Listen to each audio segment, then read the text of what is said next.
Olá, mais uma vez aqui estamos com o nosso programa Alinhando os Ponteiros. Isto mesmo, trazendo a palavra de Deus até você, a palavra de Deus para o nosso coração, porque a palavra de Deus é essa fonte a jorrar para a vida eterna, essa fonte maravilhosa de vida, de salvação, de verdade. E a palavra de Deus, o Antigo Testamento com o Novo Testamento, estão completamente alinhados. Nós vamos ver o Antigo Testamento apontando para as verdades espirituais em Cristo Jesus, profecias que se cumprem em Cristo, tipos do Antigo Testamento que se encaixam no Messias, em Jesus Cristo de Nazaré. Isto mesmo, podemos ver em cada livro a história da salvação, mostrando a luz do mundo, mostrando o sangue de Jesus derramado no Calvário, mostrando o plano de Deus para salvar o homem. E no programa de hoje, conversaremos sobre este tema, a história da salvação no livro de Oséias. Oséias, Oséia, cujo nome significa salvação. Isso mesmo. Vamos ver então a história da salvação, o cronograma de Deus, apontando para Jesus no livro de Oséias. Deixe o seu coração aberto para o Espírito Santo. Deus vai falar com você, pois o programa Alinhando os Ponteiros já começou.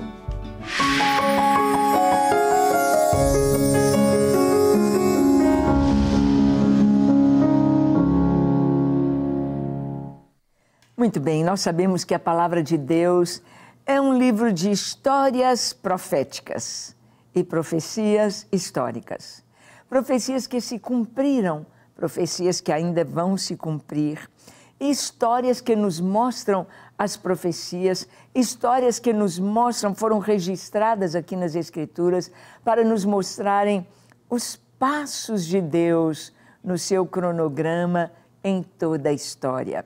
A história da humanidade, a história do homem que foi criado puro, inocente, à imagem e semelhança de Deus, mas que perdeu essa beleza por causa do pecado.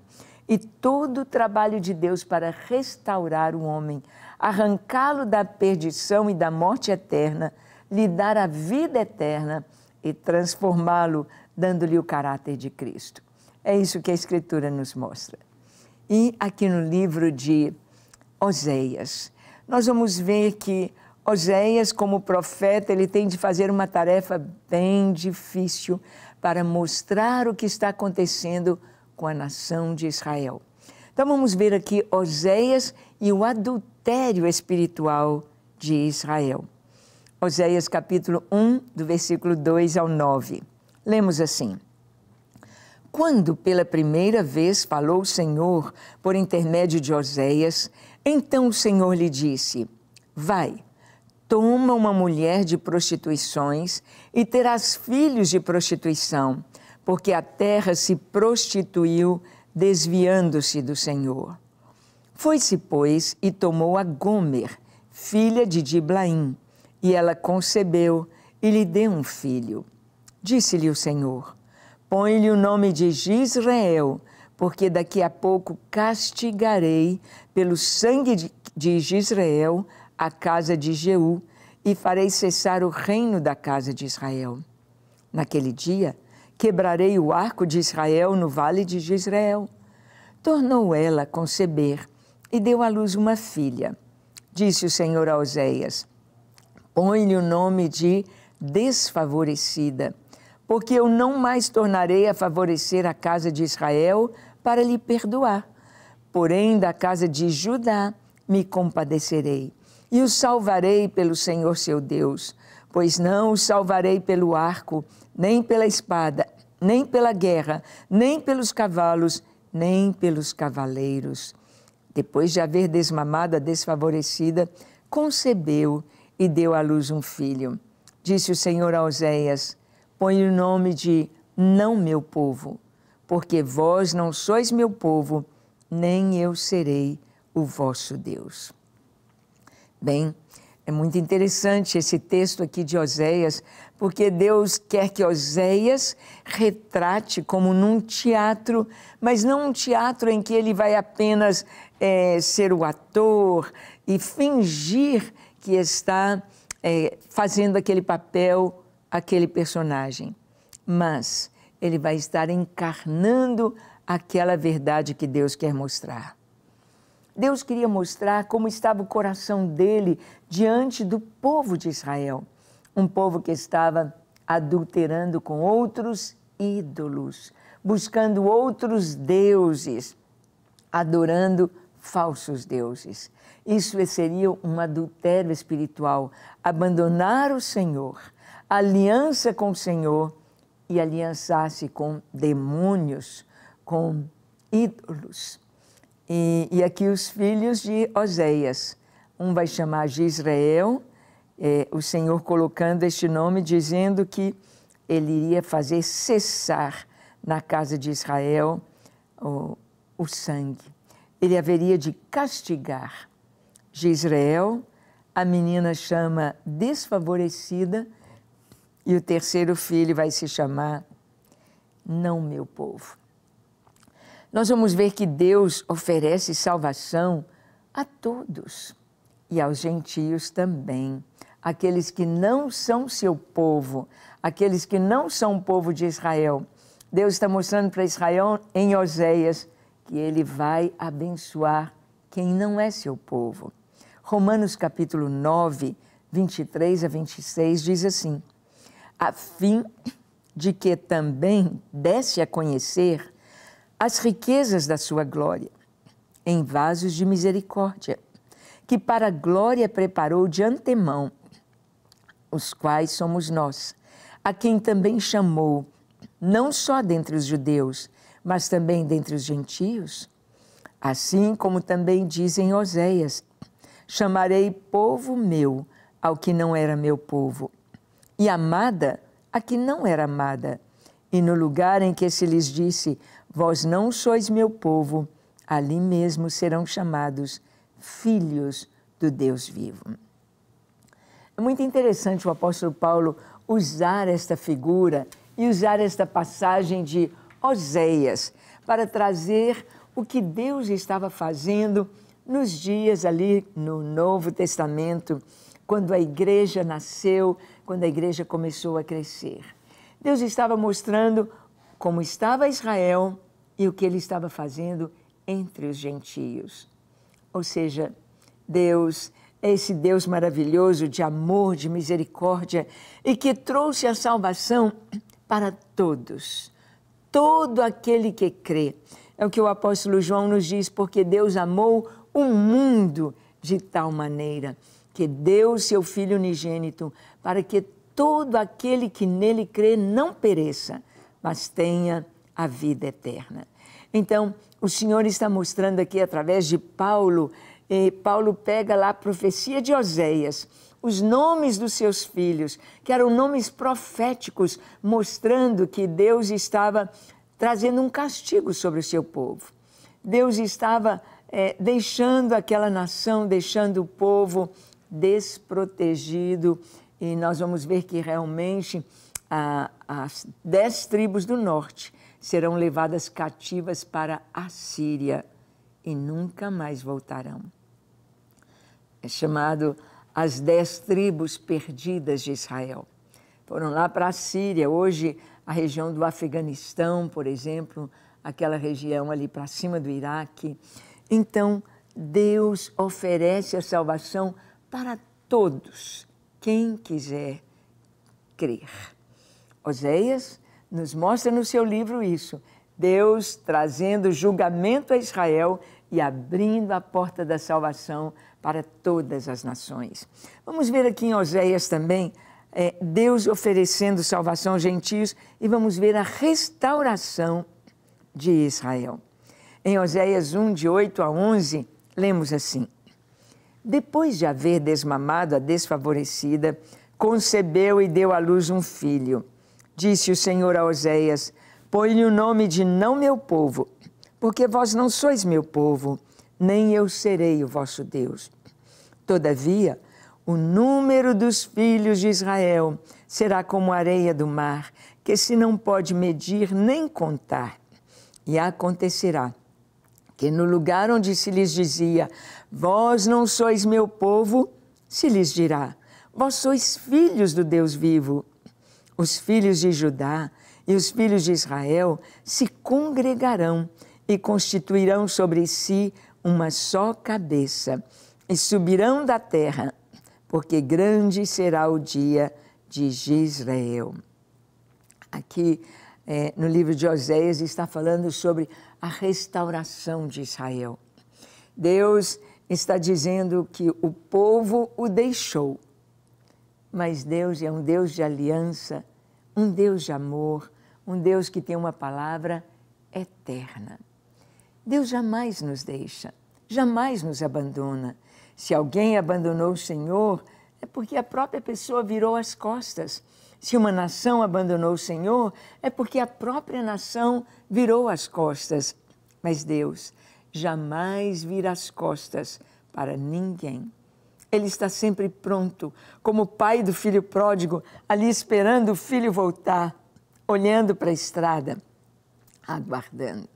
Então, aqui no texto nos mostra que o filho, depois que a desfavorecida, a menina foi desmamada, nasceu outro menino com o nome de não meu povo. E o Senhor diz, põe o nome de não meu povo. Mas ele disse, vai chegar um tempo em que se dirá, vós sois o povo de Deus. Vós sois o povo de Deus. E hoje nós podemos ouvir o apóstolo Pedro falando na sua primeira carta, no capítulo 2, ele diz, vós sois raça eleita, nação escolhida, vós sois povo de Deus, povo de propriedade exclusiva de Deus. Somos este povo de Deus. É o que o Senhor está dizendo aqui. Ele jamais volta as costas, ele está sempre estendendo a sua mão com misericórdia. Nós vamos ver aqui na história de Oséias que ele se casa com uma prostituta, uma mulher que não era virgem, uma mulher que já tinha um passado com experiências com vários homens, mas ele se casa com ela. Possivelmente, ou claramente, ele se apaixonou por ela. E ela teve esses 3 filhos, mas nós vamos ver que ela abandona seu esposo. Ela sai de casa e ele a compra de volta. Ela fica cheia de dívidas, ele paga o preço dela no mercado e a traz de volta. Nós sabemos que a palavra de Deus nos mostra que a esperança de Israel está em Cristo. O apóstolo Paulo traz um capítulo inteiro, capítulo 11 de Romanos, ele traz sobre Israel e Jesus, as promessas do Senhor. Olha que coisa linda, como Deus prometeu a restauração lá com Oséias, dizendo, olha, o remanescente, o que vai ficar, o que vai buscar o Senhor, será tão numeroso. E a esperança de Israel é Cristo. Paulo diz assim, Romanos 11, de 25 a 31. Porque não quero, irmãos, que ignoreis este mistério, para que não sejais presumidos em vós mesmos, que veio endurecimento em parte a Israel, até que haja entrado a plenitude dos gentios. E assim, todo Israel será salvo, como está escrito, virá de Sião o libertador, e ele apartará de Jacó as impiedades. Esta é a minha aliança com eles, quando eu tirar os seus pecados. Quanto ao Evangelho, são eles inimigos por vossa causa. Quanto, porém, à eleição, amados por causa dos patriarcas. Porque os dons e a vocação de Deus são irrevogáveis. Porque, assim como vós também, outrora, fostes desobedientes a Deus, mas agora alcançastes misericórdia à vista da desobediência deles. Assim também estes agora foram desobedientes, para que igualmente eles alcancem misericórdia à vista da que vos foi concedida. Paulo está dizendo que, em parte, Deus permitiu que o coração de Israel ficasse duro e rejeitassem o Messias, rejeitassem o Filho de Deus, rejeitassem Jesus. Quando Pilatos disse: que farei de Jesus chamado Cristo? Porque eles escolheram Barrabás, eles escolheram um criminoso, eles escolheram um corrupto, um assaltante, um homem perigoso. Eles escolheram um marginal, um bandido, ao invés de Jesus. E Pilatos pergunta: e então, o que eu vou fazer de Jesus chamado Cristo? Eles gritaram: crucifica-o, crucifica-o, crucifica-o. Rejeitaram Jesus como nação, rejeitaram Jesus como líderes religiosos, rejeitaram Jesus pessoalmente, cada um deles que gritou: crucificam, crucificam. Mas o Espírito Santo veio ali em Atos capítulo 2, nos contando que depois da ressurreição de Jesus, quando Jesus ressuscita, aparece aos discípulos e sobe com eles o Monte das Oliveiras, e Jesus é assunto aos céus. Jesus dá autoridade. Dou autoridade e poder a vocês. Recebam o Espírito Santo. E em Atos capítulo 2, eles estão reunidos no mesmo lugar, orando, fazendo o que Jesus mandou que fizessem. E então ouviu-se o som de um vento, como de um vento impetuoso, que encheu toda a casa. Imediatamente apareceram sobre cada um deles línguas como que de fogo. E eles começaram a falar em outras línguas, em outros idiomas, falavam das grandezas de Deus. Que coisa tão linda! Nós podemos perceber o propósito de Deus, como Deus faz tudo de uma maneira tão especial e dentro de um cronograma. Ou seja, rejeitaram Jesus, mas houve os que o quiseram. E aqueles que o receberam se tornaram sementes para levar a mensagem ao mundo inteiro. E foram levando esta mensagem no poder do Espírito Santo. E aqui o apóstolo Paulo diz que vai chegar o tempo em que todo Israel será salvo, quando eles clamarem ao Senhor, como está na profecia de Zacarias, como está no Apocalipse, quando o mundo inteiro vier contra Israel, eles vão clamar ao Senhor. E verão quem? Jesus. Verão aquele a quem transpassaram, verão suas mãos e vão chorar, chorar, chorar, chorar, prantear, como se pranteia pelo Filho unigênito.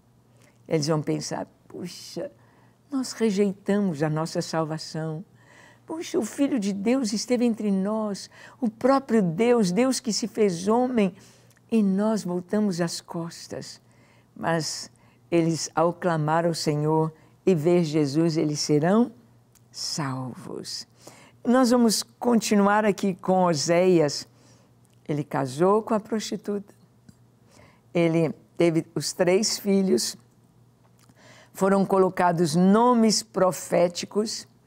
E essa esposa de Oséias, Gomer, o nome dela, ela sai de casa, ela volta para o mundão, ela fica com vários homens, ela se enche de dívidas e ela é colocada no mercado para ser vendida como escravo.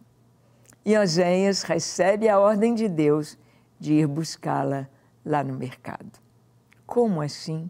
Vamos ver o amor incondicional de Deus por Israel. Deus ama porque Ele ama. Ele ama porque Ele é amor. Vamos ver o que está escrito em Oséias 3, de 1 a 5. Lemos assim. Disse-me o Senhor: vai outra vez, ama uma mulher amada de seu amigo e adúltera, como o Senhor ama os filhos de Israel, embora eles olhem para outros deuses e amem bolos de passas. Comprei-a, pois, para mim mesmo por 15 peças de prata e 1 homer e meio de cevada.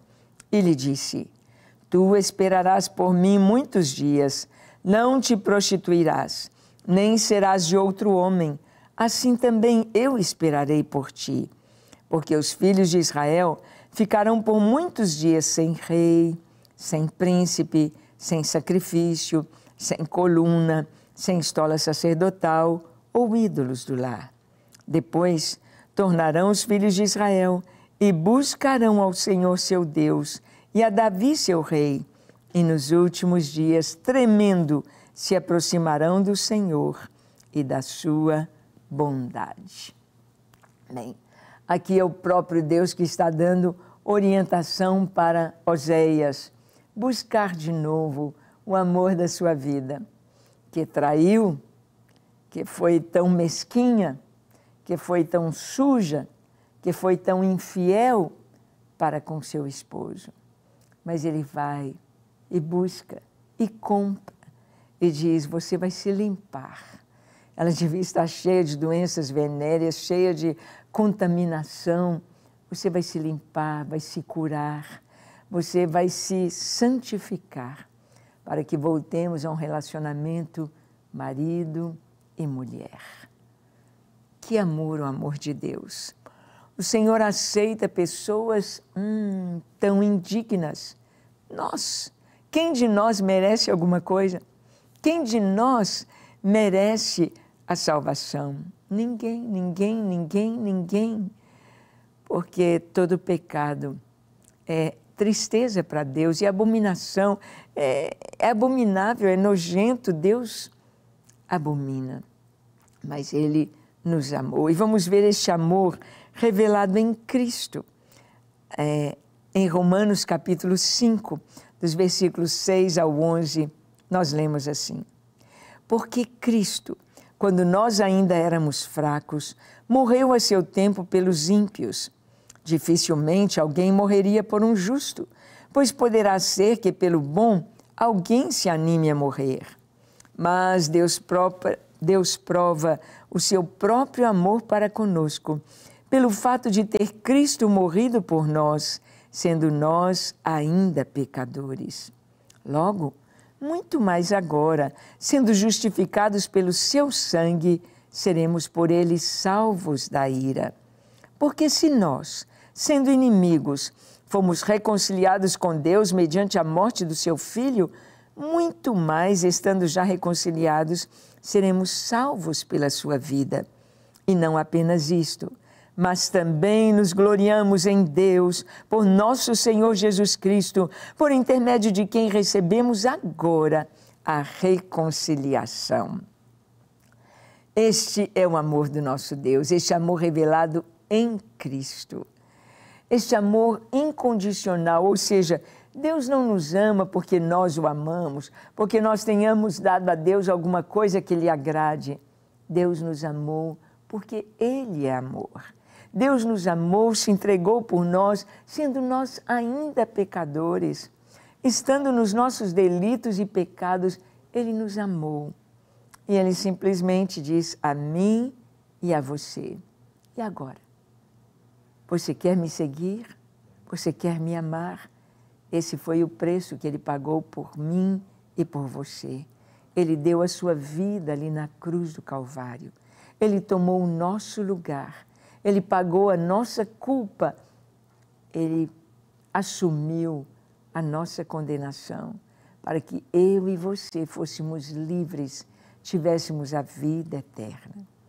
É tão lindo um casal que se ama, caminhando juntos com fidelidade. Você é fiel a Deus? Deus está feliz com a sua postura diante dele? Diante do seu lar, da esposa, do marido, diante dos filhos, diante da sociedade? Você está fazendo o que agrada a Deus? Ou você está dando as costas para Ele? Que tal voltar hoje para o Senhor? Vamos orar? Feche seus olhos, curve a sua fronte, se for possível, se ajoelhe. E ore comigo, dizendo assim: Senhor, eis-me aqui em Tua presença. Eu te peço perdão para os meus pecados. Perdoa-me, Senhor. Lava-me, Senhor, santifica-me, Senhor, purifica-me, Senhor, completamente. Eu preciso de Ti. Encha-me com Teu Espírito Santo, apaga todo o meu passado, lava-me, santifica-me. Eu quero ser somente Teu e viver somente para a Tua glória, hoje e para sempre. Sou Teu, com tudo que tenho, hoje e sempre. Amém, amém e amém. É isso que Deus espera de nós, que nós o amemos e vivamos para a sua glória. Que Deus te abençoe, que você seja fiel e ame ao Senhor de todo o coração. E até o nosso próximo encontro, quando aqui estaremos compartilhando com você a vontade e a palavra de Deus. Até lá!